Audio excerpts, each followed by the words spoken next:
વરાછા વિસ્તારમાંથી કિંમત ₹65,000ની મત્તાના સિગારેટ્સના મુદ્દામાલ સાથે એક ઇસમને ઝડપી પાડતી સુરત શહેર એસઓજી મહેરબાન police commissioner Shri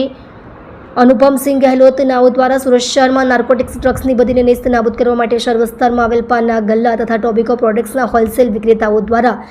cigarette health warning વિનાની સિગરેટ તથા હુક્કાનું વેચાણ કરવામાં આવી રહેલ છે, જેનાથી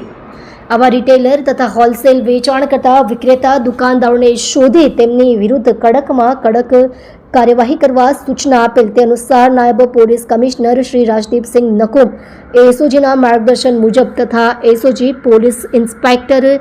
નાઓની સૂચના મુજબ નીચે મુજબની કામગીરી કરવામાં આવેલ છે. ઉપરોક્ત સૂચનાના આધારે એસઓજીના અધિકારી માણસોની અલગ અલગ ટીમો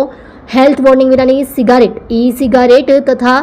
હુક્કાનું વેચાણ કરતા પાનના ગલ્લાઓ તથા ટોબેકો પ્રોડક્ટ્સના હોલસેલ દુકાનદારો પર ચાંપતી નજર રાખવામાં આવી રહેલ છે.